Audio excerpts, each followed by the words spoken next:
Amazing റേഡിയോയുടെ പുതിയൊരു സെഗ്മെൻറ്റിലേക്ക് സ്വാഗതം. ഇന്ന് നമ്മളോടൊപ്പം ഉള്ളത് വിജയകൃഷ്ണൻ സാറാണ്. നമസ്തേ സാർ. നമസ്കാരം. സാറ് തപസ്യ കലാസാഹിത്യ വേദിയുടെ സംസ്ഥാന പ്രസിഡന്റായിട്ട് കഴിഞ്ഞ ദിവസം തിരഞ്ഞെടുക്കപ്പെട്ടു. അതിൽ ഞങ്ങളുടെ അഭിനന്ദനം അറിയിക്കുകയാണ്.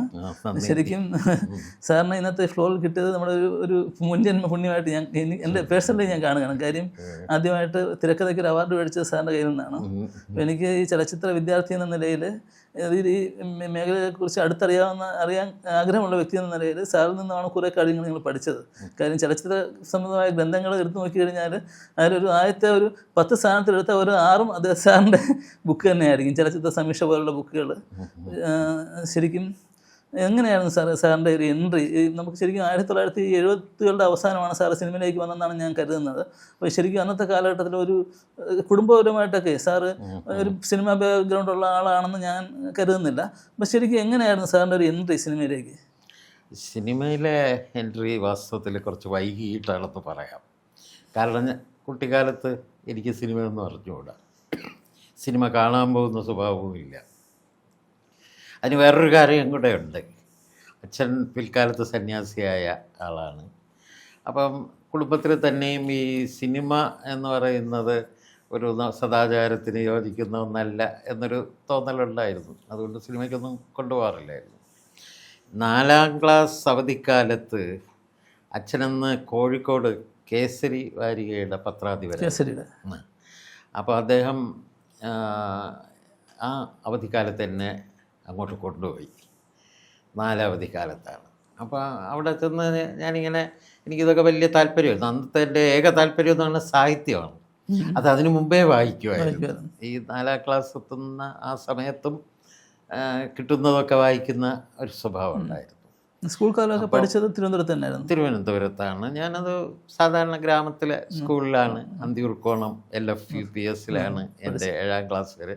അത് കഴിഞ്ഞ് മലയിൻകീഴ് ഗവൺമെൻറ് ഹൈസ്കൂളിലാണ് അടുത്ത 3 ക്ലാസ്സുകൾ. അപ്പോൾ അവിടെ വച്ച് അച്ഛൻ ഒരു ദിവസം എന്നോട് പറഞ്ഞു, നീ സിനിമ കണ്ടിട്ടുണ്ടോ എന്ന് ചോദിക്കുന്നു. ഞാൻ പറഞ്ഞില്ല.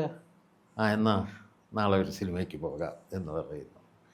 അപ്പോൾ എനിക്ക് പ്രത്യേകിച്ചൊന്നും തോന്നുന്നില്ല, പക്ഷേ ഒരു കൗതുകമുണ്ടായിരുന്നു. കാരണം ഈ 4ലാണ് പഠിക്കുന്നതെങ്കിലും എൻ്റെ ക്ലാസ്സിൽ പലരും സിനിമാ പ്രേമികളാണ്. സിനിമാ പ്രേമികളാണെന്നുള്ളത് മാത്രമല്ല, അവർക്ക് ചില ആരാധനാപാത്രങ്ങളുണ്ട്. കുറച്ച് പേര് നസീറിൻ്റെ ആരാധകരാണ്, കുറച്ച് പേര് സത്യൻ്റെ ആരാധകരാണ്, ചിലർ MGRൻ്റെ ആരാധകരാണ്. അതിൽ ഞാൻ ശ്രദ്ധിച്ചിട്ടുള്ള ഒരു കാര്യം എന്തെന്ന് പറഞ്ഞാൽ, ഈ MGRൻ്റെ ആരാധകൻ ഭയങ്കര അടിയിടിയൊക്കെയാണ്. അവൻ ഒന്ന് പറഞ്ഞ് മറ്റൊന്നിൽ ആളുകളെ ഇടിക്കുകയൊക്കെ. അപ്പം എനിക്കിതൊക്കെ ഒരു കൗതുകമായിരുന്നു. ഇവരൊക്കെ ഈ ആളുകളുടെ പേരിൽ വഴക്കുണ്ടാക്കുകയൊക്കെ ചെയ്യും. അന്നത്തെ പോലെ ഇന്നും ഫാൻ ഫൈറ്റ് ഉണ്ടല്ലോ. അങ്ങനെയാണ്. അതെ അതെ, അന്നത്തെക്കാളുണ്ട് അന്ന്. അപ്പോൾ അങ്ങനെ അച്ഛനിത് പറഞ്ഞപ്പം അത് കൊള്ളാമല്ലോ എന്ന് വിചാരിച്ച് പിറ്റേന്ന് സിനിമയ്ക്ക് പോവുകയും, ഈ സിനിമയൊക്കെ എനിക്ക് നല്ല ഓർമ്മയുണ്ട്. കോഴിക്കോട്ടുള്ള ഒരു തിയേറ്ററാണ്. തിയേറ്ററിൻ്റെ പേരറിയില്ല, മണൽ വിരിച്ചിരുന്നതായിട്ടറിയാം. അതിൻ്റെ ഇടയിൽ ടിക്കറ്റാണ് ബെഞ്ചോ അങ്ങനെ എന്തോ ആയിരിക്കും. ബെഞ്ചോ ഏറ്റവും ബാക്കിലൊന്നുമല്ല, മുമ്പിൽ. അപ്പോൾ അവിടെ തറ ഇല്ലേ, തറ ടിക്കറ്റ് ഞാൻ വരുമ്പോൾ എൻ്റെ കാലഘട്ടമാകുമ്പോൾ തറ അപ്രത്യക്ഷമായി തുടങ്ങിയാണ്. പക്ഷേ എൻ്റെ ഗ്രാമത്തിൽ ഉണ്ടായിരുന്നു, മലയിൻകീഴ് ഉണ്ടായിരുന്നു. അപ്പോൾ എന്നിട്ട് കണ്ട സിനിമ സീതാരാമ കല്യാണം. അപ്പോൾ എനിക്ക് മനസ്സിലായി എന്തുകൊണ്ടാണ് അച്ഛൻ ഈ സിനിമയ്ക്ക് കൊണ്ടുവന്നതെന്ന്. കാരണം ഭക്തി ചിത്രമാണല്ലോ. അപ്പോൾ അച്ഛന് അത് ഞാൻ കാണുന്നതിൽ താല്പര്യം ഉണ്ടായിരുന്നത് കൊണ്ടാണ് കൊണ്ടുവന്നത്. അന്ന് എനിക്കിതിനെക്കുറിച്ച് കൂടുതലൊന്നും അറിയില്ല. ഞാൻ നോക്കിയപ്പോൾ അതിൽ സത്യനും നസീറും ഒന്നും ഇല്ല എന്ന് മനസ്സിലായി. അത് പിന്നെ ഞാൻ മലയാള സിനിമാ ചരിത്രം എഴുതുന്ന കാലഘട്ടത്തിൽ തിരിഞ്ഞു നോക്കുമ്പോഴാണ് ഇത് സീതാരാമ കല്യാണം എന്ന് പറയുന്നത് ഒരു തെലുങ്ക് പടത്തിൻ്റെ മലയാളം ഡബ്ബിംഗ് ആണെന്ന് മനസ്സിലാവുന്നത്. അപ്പോൾ അത് വളരെ യാദൃച്ഛികം എന്ന് പറയാവുന്നത്, ഒരാഴ്ച കഴിഞ്ഞതേ ഉള്ളൂ, അപ്പോഴേക്ക് അച്ഛൻ എന്നെ വേറൊരു സിനിമയ്ക്ക് വിളിക്കുകയാണ്. അത് പിറ്റേന്ന് രാവിലെയാണ് പോകേണ്ടതെന്ന് പറയുന്നത്, ഞായറാഴ്ച രാവിലെ. അപ്പോൾ ഇങ്ങനെ ഞാൻ സിനിമ കണ്ടിട്ടില്ലാത്ത ഞാൻ 2 ആഴ്ചയ്ക്കുള്ളിൽ 2ാമത്തെ സിനിമ കാണുകയാണ്. അച്ഛൻ കൂടെ കൊണ്ടുപോയി അവിടെ പക്ഷെ അവിടെ ഈ റെഗുലർ സിനിമാ പ്രേമികളെ അല്ല കണ്ടത്, കുറച്ചും കൂടെ സീരിയസ് ആയിട്ടുള്ള ആൾക്കാരാണ് അവിടെ കാണാൻ നിൽക്കുന്നത്. അതിൽ അച്ഛനും അച്ഛൻ്റെ സുഹൃത്തുക്കളും സ്വാമി വിവേകാനന്ദനെ കുറിച്ചൊക്കെയാണ് സംസാരിക്കുന്നത്. പടം കണ്ടപ്പോൾ അതൊരു ബംഗാളി സിനിമയായിരുന്നു, സ്വാമി വിവേകാനന്ദനെ കുറിച്ചുള്ള ബംഗാളി സിനിമയായിരുന്നു. ഇതും വർഷങ്ങൾക്ക് ശേഷം ഞാൻ കണ്ടുപിടിച്ചു ഏതായിരുന്നു ആ സിനിമയെന്ന്. അത് 61 ദേശീയ അവാർഡ് കിട്ടിയ സിനിമയായിരുന്നു, ഭഗിനി നിവേദിത. അപ്പം ആ ദേശീയ അവാർഡ് കിട്ടിയത് കൊണ്ടാണ് ഈ സ്ഥലങ്ങളിൽ ഈ ബംഗാളി പടം കേരളത്തിൽ വരെ ഇത് ഞായറാഴ്ച മോർണിംഗ് ഷോ ആയിട്ട് വരുന്നത്. അപ്പോൾ അങ്ങനെ നമ്മൾ ആലോചിക്കുമ്പോൾ ഒരു യാദൃച്ഛികതയുണ്ട്. ഞാൻ ജീവിതത്തിൽ രണ്ടാമത് കണ്ട പടം ഒരു ബംഗാളി സിനിമയാണ്, ആ പടം ഒരു ദേശീയ അവാർഡ് നേടിയ പടമാണ്. അങ്ങനെ തുടക്കത്തിലെ എനിക്കൊരു നിമിത്തമായിട്ട് കലാപരതയുടെ വശം നിൽക്കാൻ ഉള്ള ഒരു പ്രേരണയായിരുന്നു അത്. ഇങ്ങനെ വളരെ അപൂർവമായിട്ട്, അതായത് 10ാം ക്ലാസ്സിലെത്തുന്നത് വരെയുള്ള പടങ്ങളെന്ന് പറയുന്നത് കൈവിരലിൽ എണ്ണി തീർക്കാം. അത് മിക്കതും ഇതൊക്കെ തന്നെയായിരുന്നു, ഭക്തവിജയല, ശബരിമല, ശ്രീ അയ്യപ്പൻ, ഇങ്ങനെയൊക്കെയുള്ള പടങ്ങളായിരുന്നു. 10ാം ക്ലാസ്സിൽ പഠിക്കുമ്പോഴാണ് ചെമ്മീൻ കാണാൻ പോകുന്നത്. അപ്പോൾ ചെമ്മീൻ കാണുമ്പോൾ ഉള്ളൊരു പ്രത്യേകത എന്ന് പറയുന്നത്, അന്ന് നാട് മുഴുവൻ ഈ സിനിമ കാണാൻ പോകുന്നുണ്ട്. നാടിനെ ഇളക്കി മറിച്ച ഒരു സംഭവമായിരുന്നു ചെമ്മീൻ. ആദ്യമായിട്ട് രാഷ്ട്രപതിയുടെ സ്വർണ്ണ മെഡൽ കിട്ടുന്ന സിനിമ എന്നുള്ളത്. അപ്പോൾ എൻ്റെ നാട്ടുകാരായ ചില ചേട്ടന്മാരൊക്കെ കൂടെ എന്നൊക്കെ ചെമ്മീൻ കാണണ്ടേ എന്ന് പറഞ്ഞ് ചോദിക്കുകയും ഞാൻ അമ്മയോട് പറയുകയും അമ്മ അനുവദിക്കുകയും അങ്ങനെ അവരോടൊപ്പം പോയിട്ടാണ് ഈ ചെമ്മീൻ കാണുന്നത്. അപ്പോൾ അത് കണ്ടു കഴിഞ്ഞപ്പോൾ അതിനെക്കുറിച്ചുള്ള ചർച്ചകളൊക്കെ ഇങ്ങനെ ശ്രദ്ധിക്കുമ്പോഴാണ് സിനിമയെക്കുറിച്ചുള്ള ഒരു ഗൗരവമായിട്ടുള്ള ഒരു ചിന്ത വരുന്നത്. ഇത് കഴിഞ്ഞ് ശരിക്കും സിനിമയിലോട്ട് കാണാൻ തുടങ്ങുന്നത്, റെഗുലറായിട്ട് കാണാനും ഒക്കെ തുടങ്ങുന്നത് ഞങ്ങളുടെ നാട്ടിൻപുറത്ത് നിന്ന് 10ാം ക്ലാസ്സൊക്കെ പാസ്സായി തിരുവനന്തപുരത്ത് കോളേജിലേക്ക് വരുമ്പോഴാണ്. കോളേജിലേക്ക് വരുമ്പോൾ അവിടെയൊക്കെ ഒരുപാട് പ്രശ്നങ്ങളുണ്ട്. കാരണം ഞാൻ ഈ സ്കൂളിൽ പഠിക്കുന്ന കാലത്ത് തന്നെ 6ാം ക്ലാസ്സിൽ പഠിക്കുമ്പോൾ ആദ്യമായിട്ട് എൻ്റെ ഒരു കഥ അച്ചടിച്ചു വന്നു, ഒരു ബാലഭക്തിയിൽ. അത് കഴിഞ്ഞ് നിരന്തരമായിട്ട് ഞാൻ ബാലഭക്തികളിൽ എഴുതുമായിരുന്നു. അത് അന്ന് തിരുവനന്തപുരത്ത് നിന്ന് 2 ദിനപത്രങ്ങളുണ്ടായിരുന്നു, മലയാളി, കേരള ജനത. ഇതിൻ്റെ രണ്ടിൻ്റെയും വാരാന്ത പതിപ്പിൽ ഈ ബാലഭക്തികളുണ്ട്.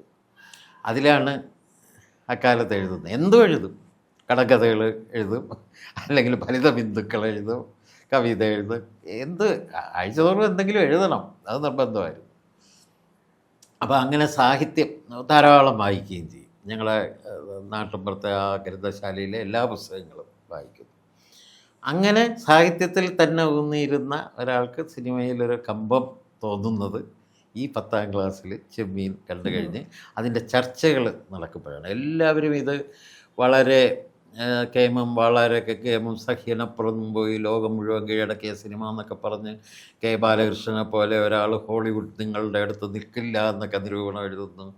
ഈ സമയത്ത് ചില കാര്യങ്ങൾ ഞാൻ ശ്രദ്ധിച്ചത്, മലയാള രാജ്യം ചിത്രവാരികയിലെ നിരൂപകൻ ഗോപി കുഴൂർ അദ്ദേഹം എഴുതിയിട്ടുണ്ട്, ഇത് അങ്ങനെ മഹത്തായ ഒരു സിനിമയല്ല, മലയാളത്തിൽ തന്നെയും ഇതിനേക്കാൾ നല്ല സിനിമ വന്നിട്ടുണ്ടെന്ന് പറഞ്ഞിട്ട് എഴുതി.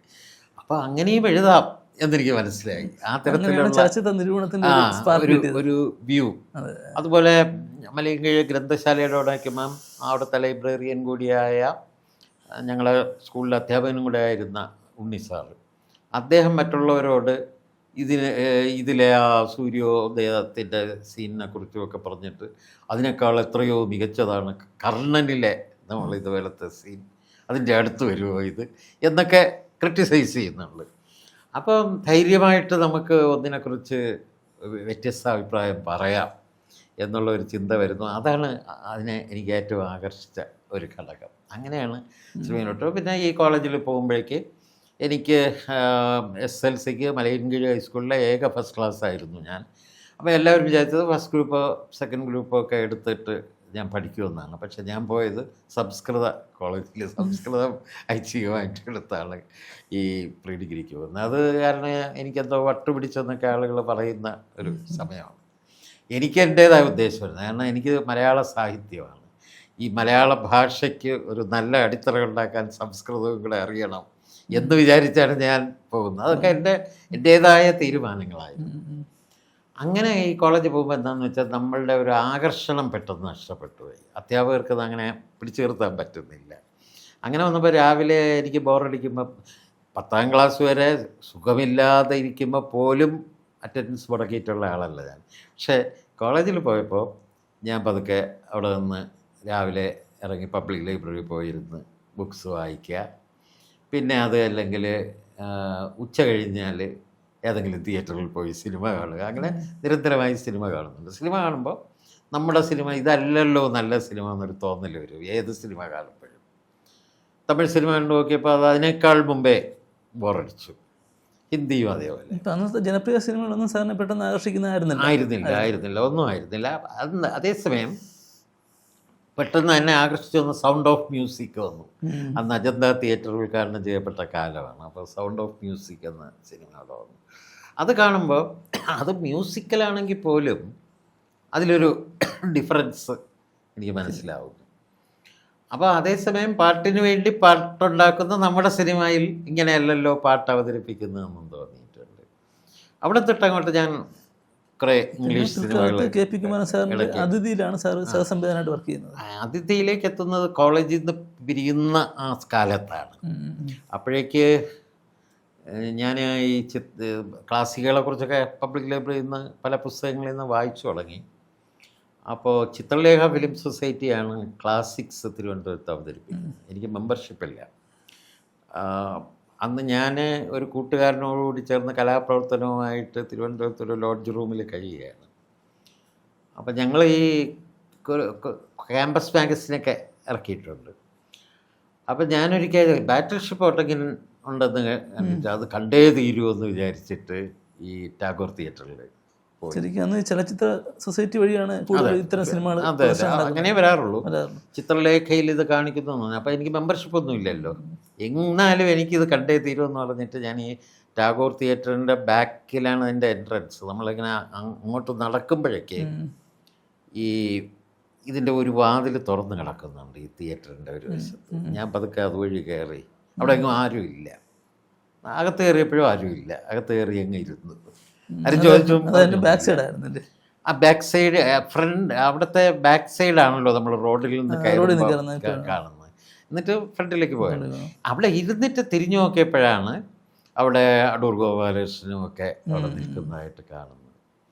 ഏതായാലും കുറച്ച് കഴിഞ്ഞപ്പോൾ അവരെല്ലാവരും അകത്തേക്ക് കയറി വരികയും നേരത്തെ ഇരുന്നതിനെ ആരും ശ്രദ്ധിക്കുന്നില്ല. ആ പടം അങ്ങനെയാണ് കാണുന്നത്, ബാറ്റിൽ ഷിപ്പ് ഒട്ടെങ്കിലും. അപ്പോൾ ഇങ്ങനെയുള്ള അനുഭവങ്ങൾ കേട്ടപ്പോൾ എൻ്റെ സുഹൃത്ത് പറഞ്ഞു നമുക്കൊരു ഫിലിം സൊസൈറ്റി തുടങ്ങിയാൽ എന്താ. അങ്ങനെയാണ് ഞങ്ങൾ സംഗമം ഫിലിം സൊസൈറ്റി തുടങ്ങുന്നത്. അല്പായുസായിട്ടുള്ള ഒരു ഫിലിം സൊസൈറ്റി. ഇതാദ്യമായിട്ട് കാണിച്ചത് മൃണാൾ സെൻ്റെ ആകാശ് കുസും എന്ന സിനിമയാണ്. അത് തിരുവനന്തപുരത്ത് വന്നിട്ട്, അത് തിരുവനന്തപുരത്ത് മൃണാൾ സെൻ്റെ പടങ്ങളൊന്നും അങ്ങനെ വന്നിട്ടില്ല. സത്യജിത് റായിയുടെ പടങ്ങൾ വന്നിട്ടുണ്ട്. അതെങ്ങനെയാണെന്ന് വെച്ചാൽ ഈ പട്ടം കൽപ്പനയിൽ മോർണിംഗ് ഷോ ആയിട്ട്. പട്ടം കൽപ്പന തിയേറ്റർ ഉണ്ടായിരുന്നല്ലേ? പട്ടം കൽപ്പന എന്ന് പറഞ്ഞാൽ ഈ കൽപ്പന തിയേറ്റർ, അതിനു മുമ്പ് പട്ടം സലീം എന്നായിരുന്നു അതിൻ്റെ പേര്. അത് പിന്നീട് പേര് മാറിയതാണ് ഈ കൽപ്പന തിയേറ്റർ. അത് വളരെ സഹൃദയനായിരുന്നു അതിൻ്റെ മുതലാളി. അത് കാരണം ഇത്തരം പല കാര്യങ്ങളും പലരും ഞാൻ പറയുന്ന ഈ സ്പെഷ്യൽ ഷോ പോലും നടക്കുന്നത് പട്ടം കൽപ്പനയിൽ വെച്ചാണ്. തിരുവനന്തപുരത്തെ തിയേറ്ററുകളൊന്നും തരില്ല. അതിൻ്റെ കഥ പറയുകയാണെങ്കിൽ ഞാൻ ഈ യൂണിവേഴ്സിറ്റി ഹോസ്റ്റലിൽ എൻ്റെ കുറച്ച് ഫ്രണ്ട്സ് ഉണ്ടായിരുന്നു, പല സ്ഥലങ്ങളിൽ നിന്ന് വന്നവർ. അവരും കൂടെ ചേർന്നാണ് ഈ ക്യാമ്പസ് മാഗസിനൊക്കെ തുടങ്ങുന്നത്. അവിടെ ഞങ്ങൾ എന്ത് ചെയ്യുമെന്ന് വെച്ചാൽ ഈ സൺഡേ ആയിരിക്കും മിക്കവാറും ഞാൻ അവിടെ ഉണ്ടാവുക. ശനിയാഴ്ച വൈകുന്നേരം അവിടെ തന്നെ തങ്ങിയിട്ട് ഒളിച്ചു താമസിക്കുകയാണ്. വീട്ടിൽ പോകാതെ അവിടെ നിന്നിട്ട് ഞായറാഴ്ച രാവിലെ ആണ് പട്ടം കൽപ്പനയിൽ സത്യജിത് റായിയുടെ സിനിമ ഉണ്ടെന്ന് കേട്ടിട്ട് അവിടെ കാണാൻ പോകുന്നത്. അങ്ങനെ ആ സിനിമ കണ്ടു കഴിയുമ്പം നമ്മളൊരു പ്ലാൻ ചെയ്യും, ഇതിൻ്റെ ഒരു എക്സ്ട്രീം മറുവശം കാണാം എന്ന് വിചാരിച്ചിട്ട് അന്ന് തിരുവനന്തപുരത്ത് ചിത്ര എന്ന് പറഞ്ഞൊരു തിയേറ്ററുണ്ട് ആര്യശാലയിൽ. ഈ കൽപ്പന പോലെ ചിത്രയും ഇന്നിപ്പം ഏതോ ഈ ബിഗ് ബസാർ പോലെയൊക്കെയുള്ള എന്തിൻ്റെ ഷോപ്പുകളാണ് ഇപ്പോൾ അവിടെ. അതൊക്കെ ശ്രീവിശാഖന്നില്ല, ശ്രീകുമാറുണ്ട്. പക്ഷേ ഈ ചിത്ര തിയേറ്ററിൻ്റെ പ്രത്യേകത എന്താണെന്ന് വെച്ചാൽ അവിടെ തമിഴ് സിനിമകളാണ്. പക്ഷേ തമിഴ് സിനിമ എന്ന് പറഞ്ഞാലും പോരാ, തെലുങ്കിൽ നിന്ന് ഡബ് ചെയ്ത് വന്ന തമിഴ് സിനിമകളൊക്കെ, അത് N T Rama Rao, C S Kantha Rao, ഇവരൊക്കെയുള്ള പടങ്ങളാണ്. അപ്പം ഞങ്ങൾ ഒരു കുസൃതി എന്ന് പറയുന്നത്, രാവിലെ സത്യജിത് റായിയുടെ റിയലിസ്റ്റിക് ആയിട്ടുള്ള സിനിമ ഉണ്ടല്ലോ, രാത്രി സെക്കൻഡ് ഷോയ്ക്ക് പോകുന്നത് വിട്ടലാചാര്യയുടെ സിനിമയ്ക്കായിരിക്കും. മന്ത്രമോതിരം, അപൂർവ സഹോദരറുകൾ എന്നൊക്കെ പറയുന്ന പടങ്ങൾ. അതിൽ റിയലിസമേ ഇല്ല, കംപ്ലീറ്റ് ഒരു ഫാൻറ്റസി, ഒരു കമേഴ്സ്യലിസം, അതാണ് നമ്മളതിൽ കാണുന്നത്. അപ്പോൾ ആ പടങ്ങൾ കാണും. അപ്പോൾ ഇത് രണ്ടും നമ്മൾ ആസ്വാദനത്തിൻ്റെ വേറിട്ട രണ്ട് തലങ്ങളാണ്. അത് എനിക്ക് ഭയങ്കരമായിട്ട് ആസ്വദിക്കാൻ കഴിഞ്ഞു. കാരണം ഇതാണ് ജനത്തിൻ്റെ താല്പര്യം, ഇതാണ് കഥ പറച്ചിലിൻ്റെ ഒരു രീതി. എന്നാൽ അതല്ല മനുഷ്യജീവിത യാഥാർത്ഥ്യത്തെ ചിത്രീകരിക്കുന്നതിൻ്റെ രീതി. സാറ് ശരിക്കും സിനിമയിലേക്ക് വന്ന സമയത്ത് ഇതിൽ രണ്ടാമത്തെ രീതിയാണ് സാർ അഡോപ്റ്റ് ചെയ്തത്, അതായത് കലാപരമായിട്ട് കഥ. അതെ അതെ അതെ അതെ അതെ അതായിരുന്നു എനിക്ക് കൂടുതൽ താല്പര്യമായിരുന്നത്. അതുകൊണ്ടാണ് അത് തേടി പിടിച്ച് കാണാൻ തുടങ്ങിയത്. അങ്ങനെയാണ് സിനിമയിലേക്കുള്ള താല്പര്യം വരുന്നതും. കോളേജിൽ നിന്ന് ഇറങ്ങാറാവുമ്പോഴേക്ക് ഞങ്ങൾ ഫിലിം സൊസൈറ്റി തുടങ്ങിയതും, ആകാശ് കുസും എന്നൊരു സിനിമ അപ്പോഴേക്ക് സ്വയംവരം ഇവിടെ റിലീസ് ചെയ്തു. സ്വയംവരത്തിൻ്റെ കൂടെ KP കുമാരൻ്റെ റോക്ക് എന്ന ഷോർട്ട് ഫിലിം കാണിച്ചിരുന്നു. പക്ഷെ ഞങ്ങൾ ഇത് ചെയ്യുന്ന സമയത്ത് അടൂരും കുമാരനും തമ്മിൽ പിരിഞ്ഞു എന്നുള്ളതും, അവർ ഒരുപാട് വാക്ശരങ്ങൾ അവരങ്ങോട്ടും ഇങ്ങോട്ടും എറിഞ്ഞിരുന്നു. അപ്പം ഞങ്ങൾ ഈ ടിക്കറ്റ് വിൽക്കാനായിട്ട് പോയി. ഇത് മെമ്പർഷിപ്പ് ആയിരുന്നില്ല, ഞങ്ങളിതൊരു ഒരു ബെനിഫിറ്റ് ഷോ മാതിരി ടിക്കറ്റ് വിറ്റ് കാശ് കൂടെ ഉണ്ടാക്കുക, അങ്ങനെ ഒരു അടിത്തറ ഉണ്ടാക്കുക എന്നുള്ളതാണ്. അങ്ങനെ ടിക്കറ്റ് വിൽക്കാൻ ഒരിക്കൽ KP കുമാരൻ്റെ അടുത്ത് പോയപ്പോൾ എന്തോ അദ്ദേഹത്തിന് എന്നോട് വളരെ താല്പര്യം തോന്നി, എനിക്ക് അദ്ദേഹത്തോടും താല്പര്യം തോന്നി. അങ്ങനെയാണ് പതുക്കെ അദ്ദേഹം സ്വയംവരത്തിൽ നിന്ന് പോകുന്ന അദ്ദേഹം സ്വന്തമായി ഒരു സിനിമ ചെയ്യാൻ പോകുന്നു എന്ന് പറഞ്ഞിട്ട് അതിൽ അസിസ്റ്റ് ചെയ്യാനായിട്ട് എന്നെ വിളിക്കുന്നത്. അതെനിക്ക് വളരെ, അപ്പോൾ അന്ന് ഞാൻ വിചാരിക്കുന്നതെന്ന് വെച്ചാൽ, ഇപ്പം ഞാൻ കോളേജിൽ നിന്ന് പുറത്തേക്ക് കാലെടുത്ത് വെച്ചതും സിനിമയിലേക്ക് കാലെടുത്ത് വെച്ചു. ഇനി ഇതൊക്കെ വളരെ എളുപ്പമാണ് എന്നെനിക്ക് തോന്നിയിരുന്നു. പക്ഷേ അത് കഴിഞ്ഞപ്പോൾ മനസ്സിലായി, നമ്മൾ ഈ സിനിമ എന്ന് പറയുന്ന ലോകത്തേക്ക് നമുക്ക് മറ്റ് യാതൊരു വലിയ കോണ്ടാക്ട്സോ പണമോ ഒന്നുമില്ലാത്ത ഒരു വ്യക്തിയെ സംബന്ധിച്ച് വളരെ വളരെ പ്രയാസമാണ് എന്നുള്ള കാര്യം. ഏതായാലും അദ്ദേഹം അതിലേക്ക് വിളിച്ചു. അത് നന്നായിട്ട് പഠിക്കാനുള്ളൊരവസരമായിരുന്നു കിട്ടിയിരുന്നത്. അപ്പോൾ സ്ക്രിപ്റ്റ് എഴുതാൻ തന്നെ അരുവിക്കര ഗസ്റ്റ് ഹൗസിലായിരുന്നു. അദ്ദേഹം തന്നെ എഴുതി വെച്ച ഡ്രാഫ്റ്റ് ശ്രദ്ധിക്കപ്പെട്ട സിനിമയായിരുന്നു. അത് പിന്നെ ആകാശഗോപുരം എന്നുള്ള സിനിമ, അതെ അതെ അതൊക്കെ അതെ അദ്ദേഹം. അപ്പോൾ ആദ്യത്തെ പ്രതീക്ഷിക്കപ്പെട്ട ചില അവാർഡ്സ് ഒന്നും കിട്ടിയില്ല. അതിന് കാരണം ആ വർഷം തന്നെയാണ് ഉത്തരായണം വന്നത്. അവാർഡുകളെല്ലാം ഉത്തരായണത്തിനാണ് കിട്ടിയത്. ഇത് അതുകൊണ്ട് പിന്നെ ഇതിൽ വയലാർ ദേവരാജൻ ടീമിൻ്റെ പാട്ടുകളൊക്കെ ഉള്ളതുകൊണ്ട്, കാരണം സ്വയംവരം വന്നതോടുകൂടി ഈ നല്ല ആർട്ട് സിനിമ എന്ന് പറഞ്ഞാൽ പാട്ട് പാടില്ല എന്നൊക്കെ ആയിരുന്നല്ലോ. അപ്പോൾ ഇതിൽ പാട്ടുമൊക്കെ ഉൾപ്പെടുത്തിയിരുന്നത് കൊണ്ട് ആളുകൾക്ക് അങ്ങനെ ആർട്ട് ഫിലിമായിട്ട് പലർക്കും അക്സെപ്റ്റ് ചെയ്യാം. അന്ന് അത് പ്രത്യേക ഒരു തിരിവ് തന്നെ ഉണ്ടായിരുന്നു, ആർട്ടും കൊമേഴ്ഷ്യലും. അത് വളരെ പ്രകടമായി അന്നുണ്ടായ ഒരു തിരിവാണത്. ഇന്നിപ്പോൾ അത് മാറിയിട്ടുണ്ട്. അപ്പോൾ പിന്നെ ഇതിൽ ആർട്ടിസ്റ്റുകളും ഉണ്ടായിരുന്നു. PJ ആൻ്റണി ആയിരുന്നു നായകൻ, ഷീല ഉണ്ടായിരുന്നു, കൊട്ടാരക്കര ശ്രീധരൻ നായർ ഉണ്ടായിരുന്നു.